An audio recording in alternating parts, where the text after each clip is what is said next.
Toujours le même concept, 4 auditeurs de l'émission, 4 films, Andrew pour les rassembler dans un bistrot, les guider. Andrew, c'est à toi. C'est une excellente question. Qu'est-ce que vous voulez comme remontant? Je vous fais confiance. Bon. Bonjour à tous et bienvenue dans le bistrot d'Andrew. Comme chaque semaine, je vous ai invité pour me parler d'un film. Donc aujourd'hui, je suis en compagnie de... Baptiste, Nathan. Hassan, Charles-Antoine. Merci d'être venu. Alors, qu'est-ce que tu fais dans la vie? Je suis maroquinier, je fais des sacs, des portefeuilles en cuir, j'ai ma petite entreprise. Oh waouh, nice. Toi? Étudiant, simplement. En théâtre, simplement. Ah, nice. Oui. Ah, je comprends pourquoi ton film. Oui, voilà. Et toi? moi je suis étudiant en droit à l'Université de Montréal, je suis en maîtrise. Et toi? Photographe musical. Ah, sympa. Ouais. Photographe musical. Spécialisé dans l'industrie de la musique. Ok, d'accord. Alors, aujourd'hui, on va commencer avec Nathan. Tu vas nous parler de quel film? Donc aujourd'hui, je vais parler de Antigone de Sophie d'Erasme. Premièrement, j'ai un background en théâtre. Fait que moi, le conte d'Antigone, malgré que je l'ai jamais lu, même si mes profs voulaient, je connaissais quand même vaguement l'histoire. Très grosso modo, je l'ai joué aussi. C'est l'adaptation du conte d'Antigone, donc Antigone qui est la fille d'Oedipe Roi. Donc dans cette adaptation-là, ça va être une fille d'immigrés nouvellement arrivée au Québec, et que ses deux frères, un va mourir et l'autre va se faire emprisonner puisqu'il a voulu défendre celui qui est mort. Et donc elle va libérer son frère et par-delà, elle va se faire arrêter, puis il va y avoir un gros mouvement de soulèvement en fait de la part des jeunes. Donc c'est comme un genre de cri d'appel des jeunes. J'ai pas envie de dire la fin, j'ai envie de garder la surprise pour les gens, c'est vraiment un Est-ce film... que c'est une réinterprétation moderne ou Oui, c'est ça, parce vraiment que... tiré du livre Oui, d'époque? parce qu'en 2018, il y a eu une adaptation québécoise, et là, c'est là que ça m'a porté un petit peu à confusion, parce que l'autrice, son nom, c'est d'Erasme, comme la réalisatrice. Donc, en gros, c'est une interprétation de la réinterprétation québécoise de 2018. Ok. Donc c'est pour ça que je trouvais que le background était super intéressant, puis ce qui était vraiment le fun, c'est que c'est tout son message adapté aux jeunes, parce que souvent, mettons, dans l'industrie du cinéma du Québec, les films souvent adaptés aux jeunes, le message passe assez durement, puis souvent ça va s'arrêter à ce public-là, donc les parents qui veulent aller voir le film avec eux, ça passe suffisamment moins bien, puis c'est aussi au niveau du jeu de Naïma Ricci, c'est ça a été vraiment une grande révélation pour moi dans son rôle d'Antigone, parce qu'Antigone, c'est pas un rôle facile à camper, c'est difficile, on en voit des élèves justement passer par cette étape-là dans leur carrière, puis ça a été vraiment une révélation, puis c'est aussi ça en fait qui fait que le jeu va aller en décalage avec justement ce qui fait en sorte de ce film-là, qui est une bonne interprétation de la tragédie. C'est elle qui va amener justement tout ce pan tragique dans le jeu, qui va faire en sorte qu'on sort un petit peu du réel, puis qu'on va aller dans un conte de fées, dans un univers québécois de 2019. J'avais joué ce truc à l'école. Ouais. C'est là que je me suis dit, fais jamais de théâtre, mec. Non, c'est ça. J'étais une chasse. Ça passe ou ça casse.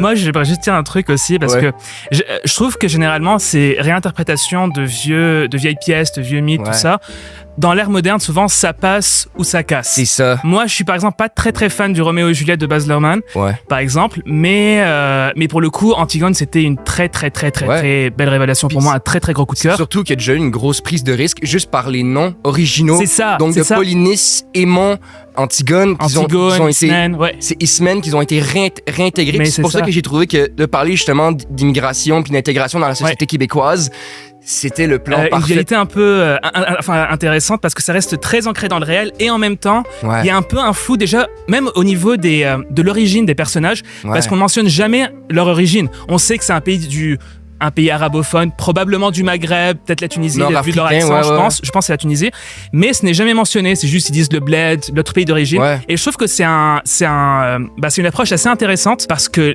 la réalisatrice elle est québécoise, je pense qu'elle n'est pas immigrée, ça lui permet d'avoir un recul dessus. C'est un peu ce qu'avait fait Denis Villeneuve quand il avait adapté Incendie. Oui, Incendie. C'est ça que j'ai pensé. Mais c'est l'œuvre de Wajdi Mouawad en général qui est le c'est ça, oui. Le dramaturge. C'est ça. Ouais. C'est surtout c'est des réinterprétations des mythes grecs. Mais juste ce que je voulais dire, c'est que Antigone, c'est déjà une réécriture. C'est un truc de 1900, je sais pas, 80. C'est Jean Anouilh, c'est les années 70. C'est aussi Électre qui est une interprétation de sa part dans le théâtre aussi. On va profiter pour passer à un autre film. On part avec Hassan pour quel film tu veux? J'avais choisi Phantom of the Paradise de Brian De Palma. J'ai envie de revenir un peu sur mon rapport à Phantom of the Paradise, parce que c'est un film que j'ai découvert très jeune. Je pourrais pas dire j'avais quel âge, mais mon père, il avait l'irresponsabilité, et je le remercie pour ça, de me montrer des films très jeune. On a le même.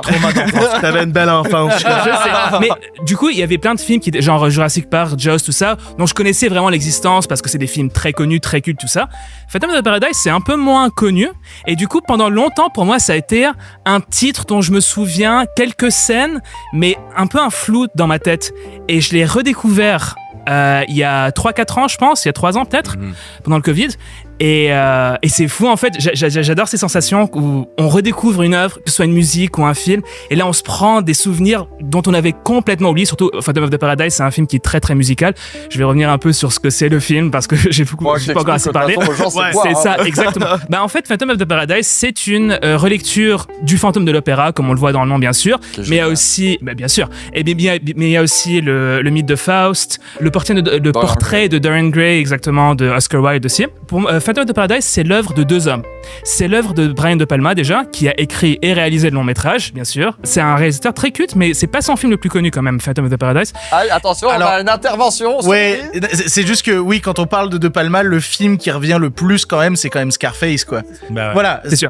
Mais je suis très content qu'on parle de Phantom of the Paradise parce que c'est un de mes films préférés de tous les temps. Je sais. Il y en a fait de mention dans une de ses vidéos. Je suis pas C'est ça. surpris, Et je me permets d'ajouter comédie que musicale. parmi les choses que j'adore dans le film, il y a la présence de la comédienne Jessica Harper. Jessica Harper, elle a eu une toute petite carrière et elle a joué que chez des réalisateurs incroyables. Elle a joué dans Suspiria de Dario Suspiria, Argento. elle était dans la Elle a suite du Rocky Horror aussi. C'est ça, elle a joué dans Phantom of the Paradise.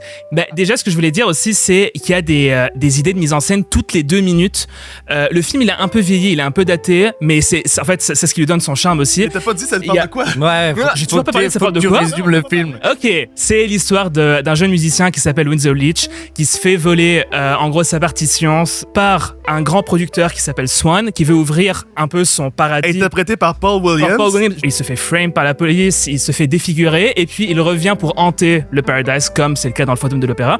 Et ce que je voulais dire aussi sur De Palma, c'est que t'as des idées de mise en scène toutes les 2 minutes. Il y a une utilisation du split screen qui est vraiment propre à lui. Il y a surtout un usage des miroirs vis-à-vis du personnage de Swan qui est très très très inventif et qui fait beaucoup de rappels bien sûr au Fantôme de l'Opéra, mais c'est aussi l'œuvre d'un deuxième homme qui est Paul Williams, dont on a beaucoup parlé, qui de base lui était un compositeur de films, si je me trompe pas, il avait composé pour les Muppets. Il a pas juste fait des films, il a aussi fait des albums solo. Oui, c'est vrai. Paul Williams est aussi sur l'album Random Access Memories des Daft Punk. Et on avait dit une fois par émission. Daft Punk a été inspiré par le Fantôme du Paradis, bref. Mais moi, je veux juste aussi revenir sur la musique de Paul Williams qui est vraiment... en fait, parce qu'il a réussi, c'est de la musique rock bien sûr, mais il donne en fait une identité à chacun des morceaux, dépendamment de qui la chante, de qui l'a écrit.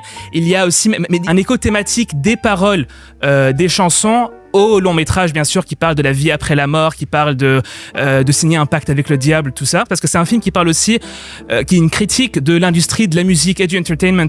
Ouais. Du coup, on va passer à Baptiste. Quel film tu vas nous parler? Moi, je vais essayer de vous parler de Manifesto. Je l'ai vu il y a genre 3 semaines, là c'est un ami qui est venu chez moi et puis il m'a proposé de regarder ça, donc j'avais vraiment aucune info sur le film avant de le voir. C'est un film qui date de 2016 avec Kate Winslet. Et non, c'est Kate Blanchett. Kate Blanchett. Ah, je t'avais dit que j'avais raté. T'avais dit que t'allais faire l'erreur. C'est un film de 2016 avec Kate Blanchett et c'est un réalisateur qui vient du monde de l'art moderne en fait. Ça a d'abord été présenté dans les musées d'art moderne, donc entre autres au MAC ici à Montréal. C'était des films qui jouaient en simultané et il y a eu un montage a posteriori pour en faire un film. Donc le film c'est Kate Blanchett. Blanchett, merci, Kate Blanchett. 13 rôles. Le film c'est Kate Blanchett qui joue 13 rôles différents. Tous ces monologues, c'est elle qui dit des manifestes artistiques et politiques. Une déclaration d'intention écrite, que ce soit le manifeste du parti communiste qui est sûrement le plus connu, le manifeste du surréalisme. Donc il va à travers 13 manifestes, un peu plus que ça en fait, parce que il fait des collages avec différents mouvements. On va passer en fait au travers de différents courants artistiques et politiques pour amener une réflexion finalement sur ce qu'est l'art et la vie. Faut être concentré pour voir le film, j'ai l'impression là. À mon avis, faut pas être trop concentré justement. Faut être sur un point qui s'appelle la zone où tu laisses passer en même temps l'information, parce que tu peux pas tout prendre. C'est trop dense, c'est trop riche. Tu prends ce que t'as à prendre dedans. Tu vois, c'est ça qui est intéressant. C'est des réflexions sur l'art qui vont se balancer comme ça. Et finalement, il y a quand même une narration qui est créée à travers ça que j'ai trouvé intéressante parce que en arrivant comme ça à froid là-dedans, au début je vois juste les noms, donc je me dis oui, ça s'appelle Manifesto, je vois les noms de Tsarak et du mouvement Dada, Lars von Trier avec Dogme 95. un numéro. C'est Dogme 95. Dogme Voilà. 95 avec Festen qui est un peu le film iconique de ce mouvement-là. Ouais, parce en fait, Lars von Trier a co-créé le Dogme 95 avec Thomas Vinterberg qui a fait et le Dogme 95 qui est en gros une suite de règles que tu dois respecter pour faire un film suivant tel ou tel principe, genre ça doit être tourné dans un seul décor, il faut pas apporter des objets extérieurs à ce décor, il faut que ce soit tourné avec telle caméra. C'est vraiment de la branlette intellectuelle du milieu des années 90, mais on adore von Trier et Vinterberg. C'est bien qu'ils disent ça parce que branlette intellectuelle, c'est un peu ce que certaines personnes peuvent reprocher au film. Oui. Carrément, ouais. Franchement, faut le prendre comme ça vient. Faut juste l'accueillir, je dirais. Faut l'accueillir, le film. Bah, moi, j'aimerais dire, en fait, c'est un peu l'adaptation cinématographique du Qu'est-ce que l'art? Vous avez 4 heures. Non, je fais ça. Non, mais je vais dire un truc. Le concept est hyper intéressant. Il y a des moments où j'étais un petit peu en dehors, où je me disais mais qu'est-ce qu'on regarde et tout ça. Mais pour moi, le film, il se rattrape très très très bien par sa scène finale dans la salle de classe, où justement on revient sur le Dogme 95. Et ouais, c'est la scène la plus réussie du film. Au-delà de la performance de Cate Blanchett qui est vraiment bonne, super, ouais. Mais visuellement, c'est incroyable. Moi, quand j'ai vu le film, je savais pas d'où ça venait, ce que c'était, et j'étais là, mais où est-ce qu'il a trouvé des décors comme ça? Et en fait, tout a été tourné en 2 semaines.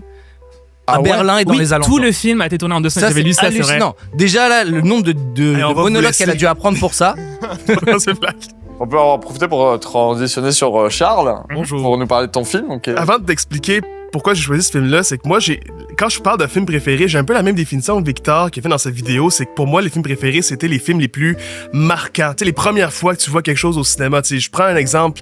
La première fois que j'ai vu Les Amours imaginaires de Dolan, j'avais jamais vu de film avec des ralentis aussi beaux. Tu sais, oui, il y a un repris du Wong Kar-wai, mais moi, je savais pas c'était quoi. Donc, les premières fois sont les plus marquantes. Comme Phantom of the Paradise et comme Tout déconne, qui est le film que je vous présente aujourd'hui. C'est un court-métrage de 5 minutes réalisé par François Jaros, écrit et mettant en vedette Guillaume Lambert, qui est un acteur extraordinaire, qui est devenu aussi cinéaste et qui a réalisé notamment Niagara avec François Pérusse, qui est un non-acteur, mais qui est un humoriste. Pour moi, Wait. François Pérusse a joué dans un film? Ouais, Niagara, man! Non, parce que moi je le connais, j'ai grandi avec les 2 minutes du peuple, tu vois. Oui. Mais l'imaginer en tant qu'acteur dans un film, ça me tue, quoi. Je te jure, ça fonctionne à merveille. Parce qu'il utilise le concept. J'ai appris le micro, je suis mort. Là, ça lui appartient. J'ai attendu ce moment pendant des... Là, il va nous chanter Phantom of Paradise. L'enregistrement en PLS, là. Non, désolé. OK. Tout déconne est un court-métrage réalisé par François Jaros qui met en vedette Guillaume Lambert et qui dure 5 minutes. Et ça a été très marquant pour moi, autant pour sa mise en scène. Parce que en gros, c'est un long métrage de 1h30 raconté en 5 minutes. C'est l'histoire d'un personnage qui perd sa relation et qui choc émotionnel et qui vit plusieurs aventures. C'est 95 scènes en 5 minutes. Et moi, ça a été un choc parce que j'avais jamais vu ce genre de mise en scène. 95 scènes, on sait. Ouais, c'est des courts, des scènes de 1 seconde, tac, tac, tac. Tu sais, première scène, il se laisse. Deuxième scène, il est dans son lit. Il va dans un bar. Puis là, il plonge toute sa haine et tout ça. C'est... Le sujet a un peu mal vieilli, la manière de le traiter, mais la mise en scène a tellement été marquante. J'aspire éventuellement à la scénarisation et je pense que il y a plusieurs projets que j'ai abandonnés parce qu'au final, j'avais l'impression de réécrire Tout déconne, cette manière de faire le montage très très rapidement et c'était extraordinaire. Puis ça a été une belle porte de visibilité pour Guillaume Lambert parce que le film a fait Il a fait Sundance, il me semble. Il a fait Sundance. Exact, il a fait plusieurs Telluride, si je me trompe pas aussi. Ça l'a gagné plusieurs prix internationaux. Ça l'a gagné un prix Jutra, qui est aujourd'hui le Gala Québec Cinéma. Et moi, je me rappelle voir ça jeune. Tout déconne, c'est bizarre. Et je tombe là-dessus à un moment donné sur Vimeo. Ouais, c'est ça. 2014. François Jaros, après, a fait plusieurs courts-métrages qui sont allés à l'international, des séries télé. Puis Guillaume Lambert, après ça a été une expérience qui l'a permis une naissance d'un créateur parce que dans les années 2010, Denis Lavant était de passage à Montréal et Guillaume Lambert a réussi à tourner une séquence avec lui. Cette séquence a mis naissance à son premier film qui s'appelle Les Scènes fortuites avec François Pérusse. Plus tard, il y a eu une adaptation de ce court-métrage en long finalement ou pas? Non, mais je pense que si le film était vraiment un long-métrage, il deviendrait ennuyant. Ça marcherait pas. Okay, de toute façon, la plupart des courts-métrages, ouais. de toute façon, la plupart des courts-métrages qui sont adaptés en long, ça marche pas. Plusieurs personnes ont déjà adapté des histoires de la même manière. Puis au final, c'est juste un homme triste qui vit mal dans sa masculinité. c'est un peu banal, fait que c'est plus intéressant de la manière que ça a été abordé, très très rapide. Et en même temps, ça l'a tellement marqué beaucoup que je pense que aucun cinéaste pourrait refaire ce qu'il a fait parce que ce serait facilement comparable. Sur ce, merci d'être venu Merci, pour merci à parler vous. un peu de cinéma, ça fait du bien. Ah oui. Ouais. Et je vous dis à bientôt. Puis moi, je repasse le micro à Victor. C'est parti.